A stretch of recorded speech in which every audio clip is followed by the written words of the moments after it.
हरे कृष्ण कृष्ण कृष्ण हरे हरे, हरे राम राम राम हरे हरे। श्री बृहद भागवतामृतम द्वितीय खंड चतुर्थ अध्याय। हम लोग सुन रहे थे श्री गोप कुमार जी अयोध्या पहुंच गए। अयोध्या में भगवान राम का दर्शन करके उनको इतना आनंद हुआ कि दर्शन करते ही मूर्छित होकर के गिर पड़े। फिर बड़े भगवान की कृपा से उठे और उठ करके फिर उनकी जय हो श्री रामचंद्र जी की जय हो, ऐसे जय जयकार करने लगे। फिर पृथ्वी पर गिर करके साष्टांग प्रणाम करते, फिर उठ जाते, फिर जय देते।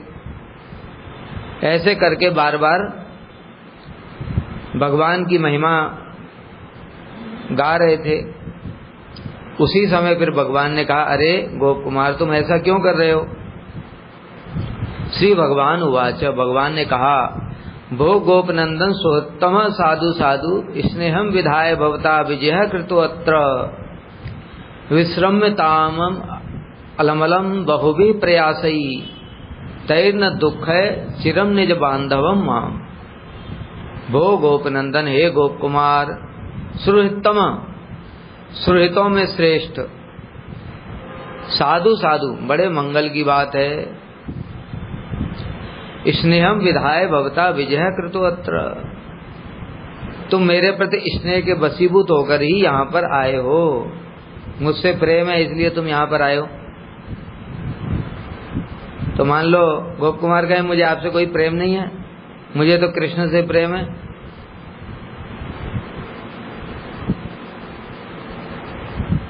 अगर गोप कुमार कह दें कि नहीं मैं तो आपके प्रेम के लिए आया ही नहीं हूं, मुझे तो कृष्ण से प्रेम है, राम जी से तो प्रेम ही नहीं है उनको, तो क्या सामंजस्य है? क्योंकि राम और कृष्ण में कोई भेद नहीं है। जैसे जब राम जी दंडकारण्य में गए, उस समय दंडकारण्य के ऋषि मुनि तपस्या कर रहे थे। राम जी का दर्शन हुआ। दर्शन के पश्चात में उनके हृदय में प्रेम जागृत हो गया और राम जी को पति रूप में प्राप्त करना चाहते हैं। तो राम जी ने मन ही मन उनको आशीर्वाद दे दिया, तुम मुझे इस जन्म में प्राप्त नहीं कर सकते, अगले जन्म में प्राप्त करोगे। तो वहां राम जी थोड़ी कह रहे हैं तुम मुझे राम रूप में प्राप्त नहीं करोगे, मेरा कृष्ण रूप है, कृष्ण रूप में जाकर के तुम गोपी, ऐसा बोला क्या? क्यों? उनका अभिमान ऐसा नहीं रहेगा मैं अलग हूं कृष्ण अलग है, मैं ही तो कृष्ण हूं। इसलिए भगवान के सब अवतार भी देखो ऐसे ही बोलते हैं, मैं ही तो कृष्ण हूं। लेकिन जब कृष्ण साथ में रहते हैं, जैसे अद्वैताचार्य जी हैं, नित्यानंद प्रभु हैं, इनके साथ में जब कृष्ण रहेंगे तब उनका अभिमान रहेगा कि हम उनके दास हैं, इनका दास से अभिमान है। लेकिन जो राम, नरसिंह, वामन इत्यादि, इन सब का अभिमान वही रहेगा। तो इसलिए तुम मेरे प्रति स्नेह के वशीभूत होकर के यहाँ पर आए हो। राम जी जानते हैं इसको मुझसे बहुत प्रेम है, लेकिन इसका स्वरूप ब्रज का है। तुम अभी विश्राम करो तथा इस प्रकार प्रणाम आदि करने का दुख मत उठाओ। बार बार प्रणाम कर रहे थे ना, जमीन पर गिर गिर करके साष्टांग प्रणाम, इसलिए उसकी कोई आवश्यकता नहीं है। मैं तो तुम्हारा चिरकाल का बांधव हूँ। चिरकाल का बांधव हूँ मतलब जब से तुम प्रकट हुए, जीव जब से प्रकट हुआ तब से भगवान बांधव है। ममे वांसो जीव लोके जीव भूता सनातन, जीव मेरा सनातन अंश है। इसलिए कह रहे हैं चिरकाल का, मतलब कितने अनंत ब्रह्मांडों में हम घूम घूम करके आए, लेकिन भगवान सब समय बांधव हैं।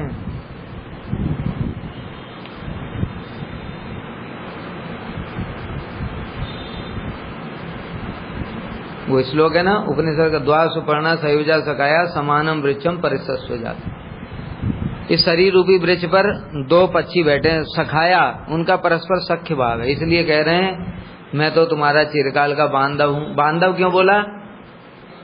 क्योंकि बांधव जिसको कहते हैं जो सब समय हमारे साथ में रहता है, सुख दुख विपत्ति सभी समय में हमारा मंगल चाहता है, उसको बांधव कहते हैं।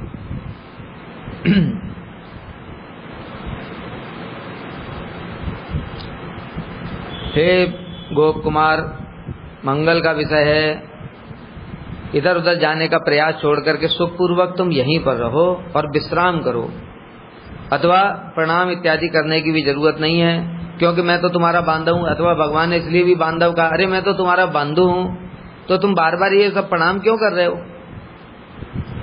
एक्चुअली भगवान जानते हैं कि ये कृष्ण को, भगवान तो राम तो जानते ही हैं इसका स्वरूप क्या है, ये कृष्ण का सखा है, इसलिए ये मुझे सख के रूप में ही चाहता है। ये भी हो सकता है इसलिए भी बोला हो राम जी ने कि मैं तुम्हारा बांधव हूं, इसलिए प्रणाम करने की जरूरत नहीं है। वो हर समय गोप कुमार की यही भावना रहती थी कि भगवान मुझे आलिंगन करें, मुझसे हंसी मजाक करें, ये तो बंधु का ही काम है ना।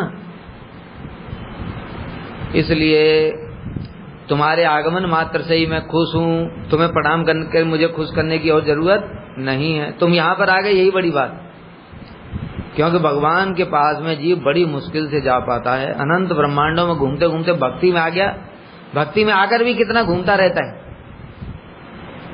संस्कार ही ऐसे हैं, इतने अनंत जन्मों में संस्कार बनाए, जो खिचड़ी वाले संस्कार होते हैं ना, फिर वो उसको कर्म मार्ग ज्ञान मार्ग उसमें ही भटकाते हैं। उसको शुद्ध करने में कितने जन्म चले जाते हैं, फिर अनर्थ निवृत्ति में कितने जन्म चले जाते हैं, और उसके बाद निकल करके कहीं और ये इच्छाएं हो गई कि भैया थोड़ा स्वर्ग देख लूं, हर जन लोग तप लोग देख लूं, उसमें कितने कल बीत जाएंगे पता ही नहीं चलेगा, जैसे गोप कुमार के बीत गए। तो भक्ति में आने के बाद भी कितने जन्म बीत जाते हैं पता नहीं चलता, इसलिए सावधान रहना चाहिए भजन करते समय। तो मैं तुम्हारे आगमन मात्र से ही परिपूर्ण रूप में संतुष्ट हूँ। तथापि गोप कुमार प्रणाम करने लगे, तब भगवान ने कहा, अरे दुख मत उठाओ प्रणाम करने का, और मुझे भी मत दुख दो। क्यों, हम दोनों सखा हैं भाई, एक सखा को दुख होगा तो दूसरे को भी होगा ना। तुम प्रणाम करके दुख उठाओगे तो मुझे भी दुख होगा।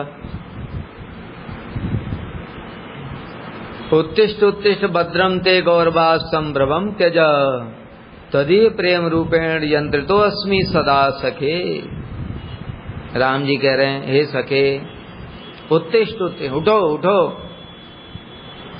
भद्रम ते तुम्हारा मंगल हो, गौरवा संभ्रमम त्यज तुम्हारी मेरे प्रति गौरव बुद्धि है, तुम मुझे भगवान मान रहे हो, इसलिए तुम्हारी गौरव बुद्धि होने के कारण तुम बार बार प्रणाम करो, इसको छोड़ो। और तदीय प्रेम रूपेण यंत्रितो अस्मि सदा सखे, मैं तो तुम्हारे प्रेम से ही सब समय बसीभूत हूं, इसलिए तुम्हें इस प्रकार से गौरव बुद्धि से बार बार प्रणाम करने की जरूरत नहीं है। गोप कुमार जो भावना चाहते थे कि भगवान मुझे गले लगाएं, ये सब वैसा ही भगवान राम बोल रहे हैं, लेकिन बोल तो रहे हैं लेकिन वो कर नहीं पाएंगे, क्योंकि वो उनकी भी मर्यादा है। और गोप कुमार भी वहां पर करेंगे नहीं, क्योंकि उस स्थान में ऐसा होता नहीं है। अगर राम जी को उनके सखा लोग आलिंगन भी करते हैं तो हृदय में गौरव बुद्धि रहती है, इसलिए पूरा ऐसे कृष्ण के सखा एकदम से गले मिलते ऐसे मिल ही नहीं सकते। श्री भगवान ने आदर के साथ कहा, हे सखे उठो उठो, तथापि मैं नहीं उठा। तब आशीर्वाद के साथ अभिनंदन करते हुए बोले, तुम्हारा मंगल हो। गोप कुमार की तो गौरव बुद्धि है ना, इसलिए गौरव बुद्धि है तो उठे ही नहीं। तब भगवान ने कहा, अरे ठीक है, बस तुम्हारा मंगल हो जाए। तथापि मुझे संभ्रम के साथ प्रणाम करते हुए देख करके बोले, हे सके संभ्रम भाव को त्याग करो। संभ्रम पता चल जाता है, नहीं आप कहाँ हम कहाँ, ऐसे करके शकल से भी पता चल जाता है। क्यों, जो संभ्रम बुद्धि नहीं होगी तो सखा कैसे एकदम से आकर के आलिंगन कर लेगा, वो देखेगा नहीं कौन देख रहा है कौन नहीं देख रहा है, क्या मतलब है। ये विश्रम और संभ्रम में चारों तरफ देखेगा, मैं गले से लगाऊं ना लगाऊं, क्या करूं, लोग खड़े हैं, ये इतने कहाँ श्रेष्ठ, मैं इतना निकृष्ट कैसे गले लगाऊं, 10 बातें सोचेगा। तो वो जबरदस्ती कोई दूसरा गले लगाएगा तो भी उसके अंदर ऐसे हाँ नहीं ठीक है, हाथ जोड़ेगा। इस प्रकार से विश्रम संभ्रम भाव को त्याग करो। मैं तुम्हारे अधीन हूं। भक्त भगवान के अधीन होते हैं, अतः यह गौरव का विषय नहीं है। मैं तुम्हारे प्रेम से सर्वदा वशीभूत हूं। श्री गोप कुमार उवाच अथ तस्याज्ञया गत्योत्थापितो अहम हनुमता श्रीमत्पदाब्ज पीठस्य नीतस्य निकटम हटा। गोप कुमार ने कहा, किसको कहा है? हमको कहा, हनुमान जी को कहा। गोप कुमार ने किसको कहा है? राम जी को कहा। अरे वो ब्राह्मण को कहा, ब्राह्मण को, माथुर ब्राह्मण जिसको देवी ने दिया था मंत्र, उसको सुना रहे अपनी कहानी, क्या क्या हुआ। गोप कुमार ने कहा, तब प्रभु की आज्ञा के अनुसार भगवान ने आज्ञा दिया। हनुमान, वहां ज्यादा बोलने की जरूरत नहीं पड़ती, भगवान के मन की बात भी जान लेते परिकर लोग, तभी तो सेवा करते हैं, नहीं तो बार बार बोलते बोलते तो भगवान थक ही जाएंगे इतना। इसलिए हनुमान जी को इशारा किया, हनुमान जी इशारे से एक छलांग मारी, कूद गए और कूद करके गोप कुमार के पास पहुंच गए। और प्रभु की आज्ञा, प्रभु ने क्या आज्ञा दी, जाओ गोप कुमार को मेरे पास ले आओ। ऐसे इशारे से बोल दिया, बस हो गया। हनुमान जी एक छलांग मारी, गोप कुमार के पास पहुंचे और प्रभु की आज्ञा के अनुसार हनुमान जी मेरे समीप आए और मुझे उठाकर बलपूर्वक, क्यों गोप कुमार तो नहीं, कहाँ वो भगवान, कहाँ मैं, तो समझ गए हनुमान जी ये जाएगा नहीं, ऐसे डर के मारे यहीं खड़ा रहेगा। हनुमान जी ने जबरदस्ती उठा लिया गोद में। अभी हनुमान जी की तो शक्ति अतुलनीय है, इसलिए बलपूर्वक उठा लिया और उठा करके सीधे दूसरी एक छलांग मारी, सीधे राम जी के चरणों में। चरण कमलों की पीठ, जहां पर भगवान ऐसे, कहाँ है ही नहीं, पैर रखे हुए, चरण रखे हुए थे, पीठ चौकी जैसी होती है जिसमें भगवान अपने चरण रखते हैं, वहां पर जाकर के वहीं पर ले गए। तथापि परमानंद में विभोर होने की व्यवस्था के कारण मैं उनको प्रणाम करने से विरत नहीं हो पा रहा। क्यों ऐसा हनुमान जी ने किया? क्योंकि राम जी ने कहा तुम मेरे सखा हो, बंधु हो, इतना परिश्रम क्यों कर रहे हो, तब भी इतना आनंद हो रहा है राम जी को देख करके, अपने आप ऑटोमेटिक ही कर रहे प्रणाम, मान ही नहीं रहे। तो राम जी ने इशारा किया हनुमान जी, और हनुमान जी एक छलांग मारी और पहुंच गए और जबरदस्ती उठा करके ले आए और चरण कमलों की पीठ के निकट, अर्थात सिंहासन के निम्न भाग, वही पीठ जिसको बोलते भगवान सिंहासन पे बैठते हैं, नीचे चरण रखते हैं ना अपने चौकी के ऊपर में, वही पाद पीठ।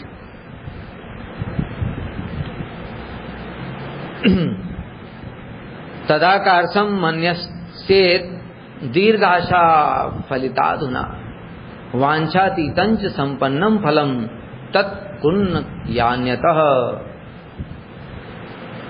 तब मैं मन ही मन विचार करने लगा, तद आकर मन्यस्येत दीर्घ आशा, बड़े लंबे समय से जो आशा मन में थी वो आज सफल हो गई। क्योंकि नारायण के पास में ऐसा नहीं हो पा रहा था, नारायण के पास पहुंच ही नहीं पाते थे गोप कुमार। नारायण ऊपर उतना सिंहासन पे बैठे, गोप कुमार नीचे ही रहते थे, और भी कोई परिकर ऊपर जा नहीं सकता था, उनके पास पहुंचना बड़ा मुश्किल था। लेकिन राम जी ने कैसी कृपा की, जो अचिंत्य, मतलब उनके भी इच्छा से भी परे थी, कि उनको उठा करके उनके पास ही बिठा दिया, एकदम राम जी के पास में।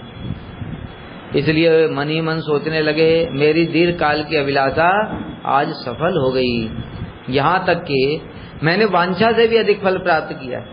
यही चाहते थे भगवान मुझसे बात करें, आलिंगन करें, तो राम जी ने मुंह से तो बोल ही दिया तुम मेरे बंधु हो, सखा हो, इतना कष्ट क्यों उठा रहे हो। वांछा से अधिक फल जो आज तक कहीं प्राप्त नहीं हुआ, मतलब ये 14 लोगों के ब्रह्मांड की बात छोड़ो, इसके ऊपर में बैकुंठ में भी वो फल प्राप्त नहीं हुआ। वहां गोप कुमार की इच्छा तो होती थी, लेकिन नारायण को दूर से ही देखते रहते थे, कुछ कर ही नहीं सकते। हनुमान जी द्वारा बलपूर्वक खींचे जाने पर मैं चिंता करने लगा कि अभी न केवल मेरी दीर्घकालीन अभिलाषा पूर्ण हुई, अभी तो मुझे वांछा से भी अधिक फल प्राप्त हो गया। श्री रघुनाथ जी की वैसी प्रचुर करुणा का अनुभव करके मैंने निश्चित किया अब कहीं नहीं जाऊंगा अयोध्यापुरी को छोड़। ऐसा सोच रहे हैं। जाएंगे लेकिन जाना तो पड़ेगा ही। कौन ले जाएगा? हैं? हनुमान जी नहीं ले जाएंगे, स्वरूप ले जाएगा। स्वरूप स्वरूप ब्रज का है, हनुमान जी नहीं कोई और ले जाएगा। ब्रज तक पहुंचाएंगे ही पहुंचाएंगे उनको, स्वरूप ब्रज का है। गोप बालक वेशेन स्वकीय नैव पूर्वत कियंतम न्यवसम कालम तत्रानंद भरार्दितः। गोप बालक का ही वेश था उनका।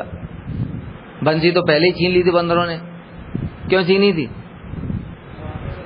तो वहां कोई काम ही नहीं है, बंसी का काम तो ब्रज में ही होता है, इसलिए बंसी तो छीन ली थी। लेकिन गोप बालक वेश उन्होंने त्याग नहीं किया, उसमें उनको बड़ा आसक्ति थी। पहले के ही समान गोप बालक वेश में ही उन्होंने आनंद में विभोर होकर के वहीं पर निवास किया। पूर्व में जिस प्रकार बैकुंठ में उनको चावर डुलाते थे, बीजन करते थे भगवान का, उसी प्रकार हनुमान जी की कृपा से यहाँ भी उनको चामर बीजन आदि की सेवा मिल गई। हनुमान जी डुलाते चामर बीजन बीच बीच में, गोपवा उनको भी दे देते हैं कृपा करके, क्योंकि राम जी की इच्छा है। हनुमान जी जानते राम जी की इच्छा है इसको सेवा देने के लिए, क्योंकि राम जी ने खुद बुलाया नहीं पास में अपने चरणों के। तो इसका मतलब न हनुमान जी समझ गए कि प्रभु इस पर कृपा करना चाहते हैं, इसको सेवा देना चाहते हैं, तो इसलिए हनुमान जी बीच बीच में उनको सेवा दे देते हैं। यदि कहो कि द्वारावती जाने की इच्छा होने पर भी वहां पर कैसे रुक गए, इसके उत्तर में कह रहे हैं आनंद में विभोर होने के कारण। इतना आनंद हो रहा था राम जी के पास रह करके, बैकुंठ से भी ज्यादा आनंद हो रहा था। अब जहां पर आनंद होगा, अब दूसरी जगह जाना है, मान लो जैसे देखा ना किसी को भेजा, बच्चों को भेजते हैं मार्केट, जाओ ले आओ, वहां से सब्जी लाने के लिए मार्केट भेजा, और बीच में इंडिया पाकिस्तान का मैच चल रहा था। तो रोड पे खड़े हो गए, मैच देख रहे, घंटों घंटों दो गए, घर वाले सोच रहे हैं क्यों नहीं अभी तक सब्जी नहीं आई। सब्जी क्या हो, तो बच्चा लगा हुआ है आनंद में विभोर, इंडिया पाकिस्तान का मैच छोड़ करके कैसे जाए। पहले ऐसे ही होता था, अभी तो घर घर में टीवी मोबाइल सब है ना। पहले एक ही टीवी होती थी, और कहीं मिल गई टीवी और वहां पर इतनी लंबी लाइन होती थी, चारों तरफ से कुछ दिखता, देखने की भी जगह नहीं होती, समझ गए। तो ऐसे ही आनंद में विभोर होने के कारण वो दूसरी जगह जाना ही, दूसरी जगह के अपने घर में ही जाना है, सब्जी लेकर के जाना नहीं, पिटाई लगेगी ये भी भूल गए, इतना आनंद में विभोर हो जाते। ऐसे ही हमने देखा रामायण आती थी, जब हम लोग छोटे छोटे थे रामायण आती थी, और पूरे मोहल्ले में एक ही टीवी, और भैया कहाँ तक लाइन लगती थी पता नहीं। जब बैठा है खड़ा है, जहां पर जिसको जैसे जगह मिल रही है, तो पहले ही लोग एक घंटा पहले जाके बैठ जाते थे जगह गिरने के लिए। तो आनंद में विभोर होने के कारण ऐसा ही होता है फिर, और बाकी काम काज सब भूल जाते हैं। तो इसलिए अयोध्या से उनको जाना तो द्वारका था, नारद जी ने पहले ही बताया था कि तुमको द्वारका जाना है, लेकिन जाओगे रास्ता यही है, अयोध्या होकर ही जाना पड़ेगा। तो उनको पता है कि मैं द्वारका जाऊंगा, लेकिन इतना आनंद हो रहा था कि कैसे इच्छा ही नहीं हो रही थी, इसलिए अर्थात उस अयोध्या के स्वाभाविक प्रचुर आनंद के द्वारा वशीभूत होकर के, विशेषतः श्री रघुनाथ जी के चरण कमलों की मकरंद धारा को पान करके मैं सब कुछ भूल गया। इतना आनंद था भगवान के चरण कमलों में, उनकी सेवा करने से, कि द्वारका जाना ये भी भूल गए। अतः श्री रघुसिंहस्य महाराजाधिराजताम लीलाम तदनुरूपांच बिच्छे धर्मानुसारिणी। वहां मैंने रघुनाथ जी की महाराजाधिराजों के अनुरूप लीलाओं तथा उनके अनुरूप धर्म आचरणों को भी देखो। क्या बता रहे हैं, सब भगवान के जितने भी अवतार हैं अपने चित्त जगत में, सब अपने अपने हिसाब से लीला करते हैं, वही लीला यहाँ अवतरित होती है। ऐसा नहीं कि राम जी यहीं आके राजा बनेंगे, वहां पर भी राजा ही हैं वो, समझ में आ रही बात। ऐसा नहीं है कि कृष्ण यहाँ आकर के लीला करने के लिए द्वारकाधीश बनेंगे, वो वहां द्वारकाधीश ही हैं। और ऐसा भी नहीं है कि कृष्ण यहीं आके गैया चराएंगे, वो तो भगवान है, वहां जाकर के क्या बैठ करके वहां लक्ष्मी जी चरण दबाएंगे, ऐसा नहीं है। वहां भी गोचारण करते हैं, सब लीला वहां पर जो है वही तो यहाँ प्रकट होती है, तभी तो लीला नित्य है, कुछ नैमित्तिक होती। तो इसी प्रकार से वहां पर रघुनाथ जी का कौन सी लीला देखा उन्होंने? महाराजाधिराज वाली लीला। राजा कैसे अपनी प्रजा को पालन करते हैं, कैसे स्वयं पहले आचरण करते हैं, पिता का आचरण, पुत्र का धर्म, राजा का धर्म, पति का धर्म, और वही उस प्रकार से फिर प्रजा को भी शिक्षा प्रदान करते, अपनी प्रजा को बुला बुला करके शिक्षा प्रदान करते। यही लीला करते वहां राम जी। और ऐसे सुनने में क्या लग रहा है, ऐसे यार बस इतना ही करेंगे क्या? अरे सुबह शाम तक क्या इतना ही करेंगे क्या? अरे वो चित जगत है, वहां कितनी लीलाएं, अनंत लीला है वहां पर, एक उसका एक अंश यहाँ पर आता है, सारा कैसे दिखाएंगे हमको? इसलिए वो लीलाएं हम अपनी बुद्धि से समझने में समर्थ नहीं है। लेकिन यहाँ मोटा मोटा बता दिया, महाराजाधिराजों के अनुरूप, जैसे राजा लोग करते हैं, शासन करना प्रजा के ऊपर में, और शासन के साथ पालन भी करना। जो गलत कर रहा है गलत तो वहां कोई कर ही नहीं सकता, जिस जगत है। लेकिन लीला के अनुसार कुछ करते होंगे, तभी तो शिक्षा देंगे भगवान राम, ऐसे करके। और उसी के अनुसार धर्म मर्यादा यहाँ पर टीका में बता रहे हैं श्री सनातन गोस्वामी। अयोध्या के स्वभाव को प्रदर्शन कर अब उससे भी उत्तम स्थान प्राप्त करने के अभिप्राय से अब वहां निर्वेद का कारण बता रहे हैं। अब वैराग्य क्यों होगा वहां अयोध्या में? अभी तक तो आनंद हो रहा है, आनंद के कारण वहां से जाने की इच्छा ही नहीं हो रही है, लेकिन अब वैराग्य शुरू हो जाएगा। कैसे? मैंने उन रघुनाथ जी की महाराजाधिराज के उचित धर्म आचरण लीला का अवलोकन, जैसे एक राजा करता है प्रजा पालन, समस्त धर्मों का पालन, परंतु भक्त वात्सल्यवस्तः धर्म मर्यादा आदि उल्लंघन रूप उनकी लीला का कभी दर्शन नहीं किया। विशेष बात यहाँ पर है क्या? भक्त वात्सल्य जब अधिक हो जाता है तो फिर भगवान धर्म नहीं देखते। जैसे राम जी की लीला देखोगे तो उसमें भक्त वात्सल्य तो है, लेकिन भक्त वात्सल्य के वशीभूत होकर के और भगवान राम मर्यादा का उल्लंघन नहीं करेंगे। जैसे पहले से शुरू से ही देख लो, दशरथ महाराज वो उनके भक्त हैं कि नहीं? अरे राम जी के बिना तो उनके प्राण ही नहीं रह सकते, ऐसा राम जी से प्रेम है दशरथ जी को। अब क्या राम जी को पता नहीं है कि मैं अगर वन को चला जाऊंगा तो इनके प्राण चले जाएंगे? पता है कि नहीं पता है? भगवान है तो सब अंतर्यामी है सब। लेकिन धर्म है कि पिता ने वचन दिया है तो मुझे पालन करना पड़ेगा। इसलिए भक्त वात्सल्य है, लेकिन भक्त वात्सल्य के अधीन होकर के राम जी कहते नहीं नहीं मुझे कोई मतलब नहीं, मेरे अपने पिताजी के प्राणों से मतलब है, मैं नहीं जाऊंगा। धर्म तोड़ा नहीं होना। ऐसे ही आगे पहुंचो चित्रकूट में। चित्रकूट में जब पहुंच गए और दरबार लगा, एक तरफ राम जी बैठे हैं, एक तरफ भरत जी बैठे हैं। जनक महाराज जी डिसीजन लेंगे और दोनों तरफ से बातचीत हुई, सब अपना अपना पक्ष बता रहे हैं। अब भरत जी का जो प्रेम है वहां पर वो इतना उन्नत है, इतना ऊंची कोटि का है कि राम जी स्वयं स्वीकार कर रहे हैं, भरत में तुम्हारे प्रेम के आगे हार गया। अरे भैया हार गए तो फायदा क्या रहा? हारने से फायदा क्या है? तुम वापस ही नहीं जा रहे तो भक्त वात्सल्य है उनका, भरत जी के प्रेम के आगे हार रहे, खुद ही बोल रहे हैं। इसलिए तुम्हारे प्रेम के वशीभूत होकर के मैं राज्य को स्वीकार कर लेता हूँ। अच्छा ठीक है, स्वीकार करके फिर क्या? लेकिन तुम 14 साल तक मेरे रिप्रेजेंटेटिव प्रतिनिधि बन करके इसको देखो। अब बताओ, घुमा फिरा करके बात तो वही हो गई कि मैं जंगल में जाऊंगा ही जाऊंगा, पिताजी को वचन दिया था वो भी गलत ना हो। भक्त वात्सल्य क्या था?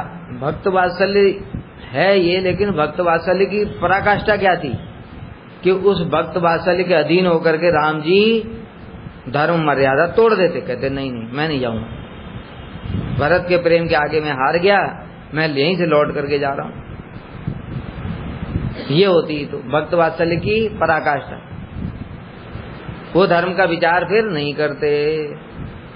अब ये ऐसे पूरा राम जी की लीला में यही देखोगे, सब कुछ करेंगे, बातचीत बढ़िया बढ़िया करेंगे प्यार से, सीता जी को भी सांत्वना दे रहे हैं, लेकिन क्या करें, मैं तो राजा हूं ना सीता, मैं तो राजा हूं, इसलिए तुमको वन में तो भेजना ही पड़ेगा। अब भक्त वात्सल्य है, सीता जी को दुख होगा, वो गर्भवती हैं, ऐसी स्थिति में बताओ घर से बाहर भेजना, लेकिन भक्त वात्सल्य है। लेकिन वही बात, समस्या धर्म मर्यादा, राजा की मर्यादा। ये हो गया राजा राम की लीला। अब कृष्ण की लीला देखो जरा, उनका भक्त वात्सल्य और उनका धर्म देखो, युद्ध में शुरू से लेकर के आखिरी तक देख लो, उनका भक्त वात्सल्य कैसा है। धर्म क्या कहता है, निहत्थे पर वार नहीं करना चाहिए, हैं? भीष्म पितामह को कैसे मार सकते हो भाई? भीष्म पितामह को तो मार ही नहीं सकते। क्यों? क्योंकि उनको इच्छा मृत्यु का वरदान है। दूसरी बात, इच्छा मृत्यु का वरदान तो है ही है, वो अपराजय भी हैं, उनके हाथ में अस्त्र शस्त्र हैं, तो उनका कोई क्या बिगाड़ लेगा। उन्होंने तो परशुराम को ही हरा दिया। अब कैसे कैसे देखो छल करते हैं कृष्ण, धर्म को बार बार तोड़ते हैं। एक दिन क्या हुआ कि जैसे भीष्म पितामह रोज 10,000 लोगों को मारते थे, उनका नियम था रोज 10,000 लोगों को मारूंगा। और दुर्योधन एक दिन आकर के कहने लगा, तुम उनकी तरफ से युद्ध कर रहे हो कि हमारी तरफ से युद्ध कर रही है, बताओ पहले। कहते क्यों, तुम्हें रोज मार तो रहा हूं 10,000। कहते 10,000 को मार के हमको क्या मिलेगा? अरे उनको 5 को मारना है, 10,000 को मारने से हमको यहाँ पर क्या युद्ध करने के लिए आए? 10,000 को मारने के लिए थोड़ी आए। ये सेनाओं को, पैदलों को, हाथी घोड़ों को मारने से हमको क्या फायदा है? ये पांडवों को मारो, तुम उनकी तरफ से युद्ध कर रहे हो। ऐसे करके बड़ा बुरा भला कहा। तो फिर भीष्म पितामह ने कहा ठीक है, मैं कल मारूंगा सब। 1 लाख सेना मार डाली, लाखों सेना मार डाली। अभी बड़े परेशान हो गए। अभी फिर उसके बाद में रात को वो बुलाया था, क्या कहते हैं, दुर्योधन की पत्नी को बुलाया था, भानुमति को। कहते अपनी पत्नी को भेजना और मैं उसको सौभाग्यवती का वो दूंगा, और 5 बाण रखे, तो उन्होंने 5 बाण पांडवों के लिए, कल पांडवों को मारूंगा। और कृष्ण ने क्या किया, छल करके भानुमति की जगह द्रौपदी को भेज दिया। द्रौपदी पहुंच गई और उसके बाद में उनसे सौभाग्यवती का वरदान ले लिया भीष्म पितामह से, और उसके बाद में अपना मुख दिखा दी। कहते हैं तुम कैसे? और बस द्रौपदी का मुख देखकर ही भीष्म पितामह तो साधारण नहीं है, समझ गए। कहते तुम्हें छलिए नहीं भेजा होगा। तो कह रही हाँ, क्योंकि और किसी को पता ही नहीं थी ये बात, और कृष्ण उनको पता है, भगवान है, वो सब जानते हैं। तो ऐसे करके बताओ कहां से छल करके उसको भानुमति की जगह द्रौपदी को भेज दिया, उसको सौभाग्यवती का वरदान दिला दिया। अभी तो मारेंगे कैसे उनको? फिर शिखंडी को आगे ला दिया। शिखंडी को आगे ला करके अर्जुन तो मार ही नहीं पा रहे थे, पीछे से बोल करके पीछे भगवान मारो मारो, मरवा दिया। भीष्म को मरवाया। द्रोण को कैसे मरवाएंगे?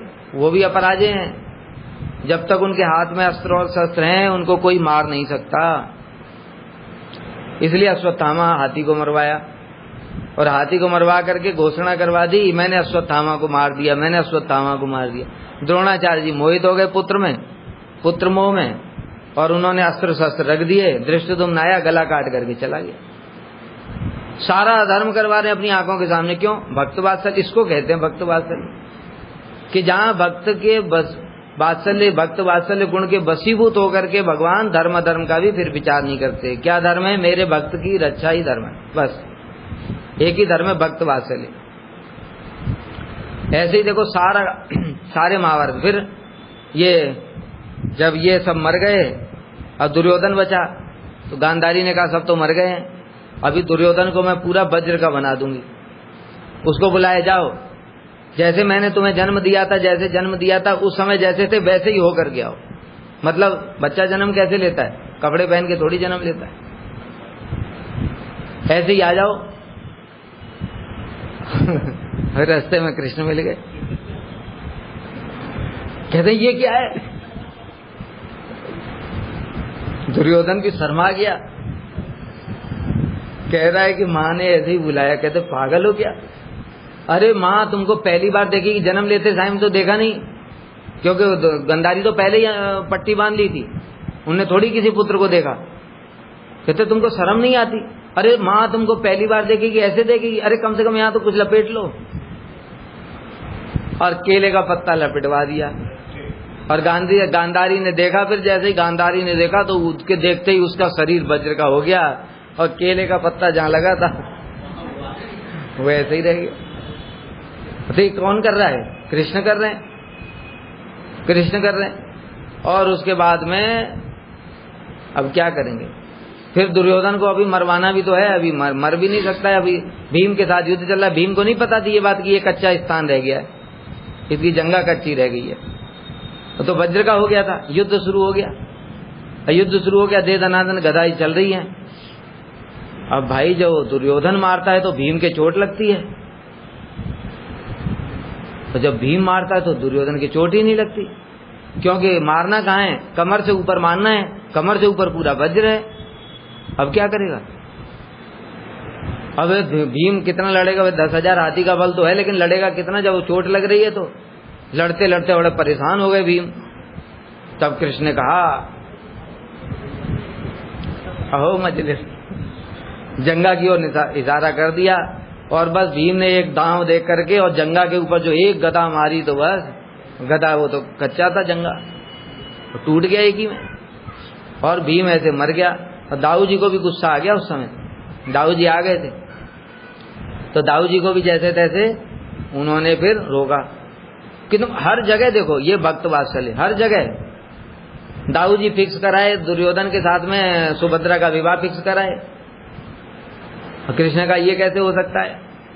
सुभद्रा का विवाह तो अर्जुन से होना चाहिए। इसलिए सुभद्रा को बोल दिया, बहन तुम क्या करो, तुम अर्जुन को लेकर के भाग जाओ। कहते दाऊ भैया उनको मैं संभाल लूंगा, उनकी चिंता मत करो, पर एक ही बात याद रखना, रथ तुम चलाना, बस रथ तुम चलाना। और रथ चलाने के लिए सुभद्रा रथ चला रही है, अर्जुन पीछे बैठे हैं। और दाऊ जी को खबर मिली कि अर्जुन हमारे घर में आकर के हमारी बहन को उठा ले गया, ये तो बड़ी लज्जा की बात है। कृष्ण तुमको पता है कुछ? कहते क्या हुआ? मुझे कुछ नहीं पता है। कहते चलो चल करके देखते हैं। चल करके देखा, वो महल के ऊपर से देखा, तो देख करके भाग रहा रथ बड़ी जोर से। कहते देखो ये देखो अर्जुन लेकर के जा रहा है। तो कृष्ण कहते हैं दाऊ जरा देखो तो सही, रथ चला कौन रहा है? दाऊ ने देखा रथ तो सुभद्रा चला रही है, तो कौन किसको लेकर के भाग रहा है? दाऊ समझ गए ये तो मिली भगत है भाई, ये तो साजिश है। कृष्ण तुमको सब पता था, सुभद्रा लेकर के जा रही है, मतलब क्या? सुभद्रा अर्जुन का अपहरण कर रही है, अर्जुन थोड़ी अपहरण कर रहे हैं। तो इस प्रकार से कृष्ण पूरे महाभारत में सब जगह पर ऐसे छल किया। ये छल नहीं है, ये भक्त वात्सल्य का गुण। भक्त वात्सल्य के गुण के वशीभूत होकर के भगवान धर्म अधर्म कुछ नहीं देखते, उनको बस समस्त गुणों का चूड़ामणि है भक्त वात्सल्य गुण। सभी गुणों के ऊपर चढ़ करके नृत्य करता है, इसलिए उसके सामने कोई धर्म नहीं। लेकिन बाकी अवतार ऐसा नहीं कर पाएंगे, वो धर्म की मर्यादा में रहते हैं। इसलिए तो कृष्ण का वैशिष्ट्य है, रघुनाथ जी के भक्त बनोगे तो रघुनाथ जी फिर तुम्हें धर्म का बोल करके कुछ एक धर्म की पाठ सिखा करके तुम्हें वन में भेज देंगे, जाओ। कृष्ण क्या करें? धर्म को ही उल्टा कर देंगे, कहते जो मैं बोल रहा हूं वही धर्म, बस। इसलिए हम लोग कृष्ण का भजन कर रहे हैं। तो इस प्रकार से भक्त वात्सल्यतः धर्म मर्यादा आदि का उल्लंघन रूप उनकी लीला का कभी दर्शन नहीं किया। ये लीला नहीं करेंगे वो, मर्यादा पुरुषोत्तम है, भगवान अपनी मर्यादा से च्युत नहीं होते। तो क्या कृष्ण च्युत हो जाते हैं क्या मर्यादाओं से? तो भगवान किस बात के? कहते ये जो मर्यादा राम जी कर रहे हैं ये जागतिक धर्म की मर्यादा है, लेकिन वास्तव में भगवान की सर्वोत्तम मर्यादा क्या है? भक्त वात्सल्य गुण। समझ गए? इसलिए वो गुणों में शिरोमणि है, तो वो उसकी मर्यादा में बंधे हुए हैं। कृष्ण कौन से गुण की मर्यादा में बंधे? भक्त वात्सल्य गुण की मर्यादा में बंधे, इसलिए वो भक्त वात्सल्य गुण का ही पालन करेंगे। उसके लिए बाकी जो धर्म है उनको सेकेंडरी हो गए।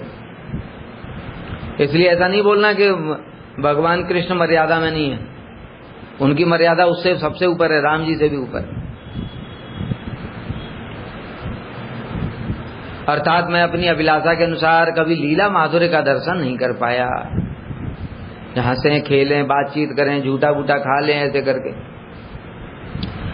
न चेष्टदेव पादानाम तत्क्रीड़ानुसारिणी विहार माधुरीम कांचिन नाभि ताम ताम कृपाम लभे। किंतु मैंने उस अयोध्यापुरी में न तो अपने इष्ट देव के चरण कमलों की विविध प्रकार की क्रीड़ा माधुरी का दर्शन किया और न ही आलिंगन, चुम्बन आदि रूप उनकी कृपा प्राप्त की।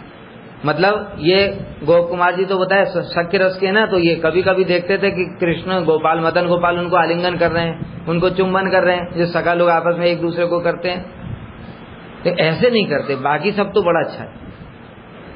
अब ये पहले उस रस को आस्वादन कर चुके थे थोड़ा, तो इसलिए वो रस उनको खींच रहा है। जो बताया ना अभी स्वरूप, वही स्वरूप है। वो स्वरूप के कारण ही फिर अब इनको यहाँ से वैराग्य होना शुरू हो जाएगा। तो ये प्रकार की लीला माधुरी उन्होंने दर्शन नहीं किया अयोध्या में। उस अयोध्या में मैंने कभी भी रघुनाथ जी की बिहार माधुरी का दर्शन नहीं किया। अब बिहार कहाँ से करेंगे, वो तो राजा हैं, राजा के अनुसार लीला करेंगे। और कृष्ण तो गोचारण करते, गोप बालक हैं, गोप बालक बन करके कभी इधर घूम रहे हैं, कभी उधर घूम रहे हैं, कभी इस वन में, कभी उधर वन में, जहां जहां गाय जा रही उनके पीछे पीछे जा रहे हैं, सखाओं के साथ हंसी मजाक कर रहे हैं। इस प्रकार से होगा। वह विनोद माधुरी लीला किस प्रकार की है? अत्यधिक गौरवस्तः गोप कुमार गोपाल देव का नाम न लेकर उन्हें इष्ट देव पादानाम अर्थात मदन गोपाल के समान परम अनिर्वचनीय वेणुवादन और गोपी मोहन आदि क्रीड़ाओं की माधुरी का दर्शन रघुनाथ जी की लीला में नहीं हुआ। ये उनको दर्शन होता था पहले, इसलिए जानते हैं। वेणुवादन और गोपी मोहन बंसी बजा करके गोपियों को किस प्रकार से आकर्षित करते हैं। और बताए ध्यान में, जैसे जब गोपाल मंत्र जप करते तो ध्यान में कृष्ण आकर के इनको आलिंगन कर लेते थे, कभी कभी चुंबन भी करते थे। ये सब दर्शन नहीं हो रहा उनको। वहां पर इस प्रकार राम जी ने कभी नहीं किया। हंसी मजाक नहीं करते राम जी, मर्यादा में बंधे हुए ना। उनका हास प्रयास भी लगा, वो भी धर्म मर्यादा के हिसाब से। हंसी मजाक भी धर्म के अनुसार चलेगा। वह कृष्ण की तरह नहीं कुछ भी बोल दिया। जैसे बताया था ना कल, उदाहरण दिया था, कृष्ण कैसे मजाक करते हैं, ऐसा राम जी नहीं कर सकते। राम जी ने किसी को बुलाया है, हनुमान जाओ बुला करके लाओ। अब इसको बुलाया, अब राम जी ये नहीं कहेंगे भैया तुम क्यों आए, यहाँ क्या करने के लिए आए, बोलेंगे ऐसे? क्यों, मैंने ही तो बुलाया। और कृष्ण ने देखो बंसी बजाया, गोपियों को बुला लिया, और गोपियों को बुला करके क्या करे, स्वागतम भो महावा, आइए स्वागत है आपका। प्रिया किम करवाने वा, आपका क्या प्रिय करूं। ब्रजस्य नाम है किम ब्रूत आगमन कारण। अच्छा ये बताओ ब्रज में सब कुशल मंगल तो है, इतनी रात को यहाँ क्या करने आई हो। अभी देखो ये ऐसा काम ये जो है रामचंद्र जी नहीं कर सकते। जो बुलाया तो उसका स्वागत सत्कार सम्मान करेंगे राम जी, आसन देंगे। और कृष्ण क्या कह रहे हैं, बुलाने के बाद में तुम रात को अंधेरे में ये जंगल में क्या करने के लिए आई। बताओ गोपियों को कैसा लगा। और ब्रज में सब कुशल मंगल है। कहीं कभी कभी ब्रज में जब असुर आ जाते हैं तो मुझे पुकारते हैं लोग, शायद इसलिए आई होगी, तो कुशल मंगल तो है। कहते हैं हाँ सब कुशल मंगल। तो फिर क्या करने आई रात में अपने पतियों को छोड़ के। बताओ अपने पतियों को छोड़ के यहाँ क्या कर रही हो। अरे देखो पति चाहे अंधा लूला लंगड़ा काना बहरा कैसा भी क्यों ना हो, आर्य नारी का कर्तव्य उसी की सेवा करे। धर्म का ज्ञान दे रहे हैं उल्टा। तो ऐसे करके जो ये बातें हैं हंसी मजाक वाली, ये सब राम जी के द्वारा कभी भी संभव नहीं है। राम जी सब समय मर्यादा में बंधे रहते हैं। ततः शोकम इवाम उत्त्रापि अनुवन श्री हनुमतः श्री रामचंद्र पदाब्ज महिम्नाम श्रवणेन ही साक्षात अनुभवेनापि मनो दुखम निवारे तस्मिन् निजेष्ट देवस्य सर्वम आरोपयामि च। अब देखो वैराग्य तो होने लगा, वहां से अयोध्या से भी वैराग्य होने लगा। क्यों, जो वो कुछ दिन तो अच्छा लगा, सब आनंद हो रहा था, ऐसा आनंद पहले नहीं हुआ था। लेकिन अभी जो और भी कुछ अभिलाषा थी वो पूरी नहीं हो रही। कौन सी अभिलाषा? है, हाँ, कि मुझे आलिंगन करें कृष्ण, इस प्रकार से राम जी भी करें, लेकिन वो नहीं करते। सेवा दे देते, चामर आमर डुलाओ, पैर दबाओ, ये सब कर देंगे, लेकिन आलिंगन नहीं करेंगे। राजा हैं और राजा की मर्यादा है। इसलिए मैं शोकातुर की भांति रहने लगा अयोध्या में। क्या बताया? शोकातुर नहीं बताया, शोकातुर की भांति, शोकमग्न जैसा। क्यों ऐसा क्यों बोला शोकमग्न जैसा? क्योंकि वहां शोक नाम की कोई चीज नहीं है चित जगत में। ठीक है, भांति मतलब इस जगत के लोग देखेंगे तो कहते अरे ये दुखी है। जैसे बताया कृष्ण ब्रज से चले गए, अब गोपियां बड़ी दुखी हैं, नंद बाबा यशोदा में, ये सारा ब्रज ब्रह में डूबा हुआ है, तो कहेंगे अरे इतना दुख है तो भगवान का भजन करने से फायदा ही क्या? भजन करके इनको क्या मिला? दुख ही दुख मिला। इसलिए कह रहे भांति, वो देखने में तुमको दुख लग रहा है, लेकिन वो विप्रलंब ही रस है। उस रस में इतना आनंद है कि वो विप्रलंब कभी कभी मिलन के सिर के ऊपर नृत्य करता है।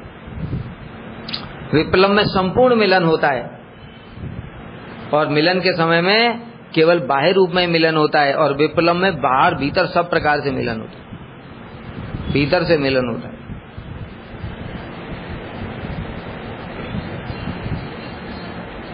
तो इस प्रकार से कह रहे हैं कि मैं अयोध्या में शोकातुर की भांति, इतना आनंद है वहां पर, शोक हो ही नहीं सकता है, लेकिन शोक क्या है उनको? केवल जो इच्छा पूरी नहीं हो रही, कि जैसे भगवान राम से चाहते हैं वैसा नहीं कर रहे, गले नहीं लगा रहे उनको, ऐसा। किंतु अब तो चले जाना चाहिए उनको, फिर जब यहाँ पे अच्छा नहीं लग रहा। किंतु हनुमान जी आ जाते, और हनुमान जी के मुख से श्री रामचंद्र जी के चरण कमलों की महिमा को सुन करके और उसे साक्षात अनुभव भी करके, फिर आकर के हनुमान जी कहते अरे गोप कुमार देखो तो सही प्रभु की क्या महिमा है, अरे सेवा करके उनकी क्या सुख मिलता है, लो थोड़ा सेवा करो। और बस जब उनको सेवा मिल जाती तो बड़ा फिर से आनंद में गदगद हो जाते। तो चरण कमलों की महिमा सुनते हनुमान जी से, और जो सुनते थे वही अनुभव भी करते थे। इसलिए अपने मन के दुख को दूर कर लेता मैं इस प्रकार से। इस प्रकार में श्री रामचंद्र जी में ही, और फिर अभी चलो ये तो सोच लिया यहाँ पर चलोगे सेवा एवा मिल गई तो सुख हो गया, लेकिन अब कृष्ण की याद आ रही, उसका क्या करें? कृष्ण की भी तो याद आ रही है। मेरे मदन गोपाल जैसे बंसी बजाते थे ऐसे नहीं बजा रहे राम जी, धनुष बाण धारण किए रहते, उसका क्या करें? तो कह रहे हैं कि रामचंद्र जी में ही अपने इष्टदेव मदन गोपाल के रूप गुण आदि का आरोप कर लेता, क्योंकि मेरे जो मदन गोपाल हैं वो परम भक्त वत्सल हैं, ये राम जी भी तो भक्त वत्सल हैं। मेरे मदन गोपाल परम सुंदर माधुर्य हैं, ये राम जी भी तो ऐसे ही हैं। तो इस प्रकार से जो मदन गोपाल के गुण उन्होंने अनुभव किए थे वो सब राम जी में भी दिख रहे हैं। तो इसलिए वो कहते हैं कि ये सारे के सारे जो गुण हैं उनका आरोप मैं राम जी में ही कर लेता। इस प्रकार से मन को समझाता था, अरे क्यों इतना चिंता कर रहा है मन, ये राम जी वो मदन गोपाल ही तो हैं, ये वैसे ही गुण तो है सारे, ऐसे करके समझाते। इनमें उनमें कोई अंतर नहीं है।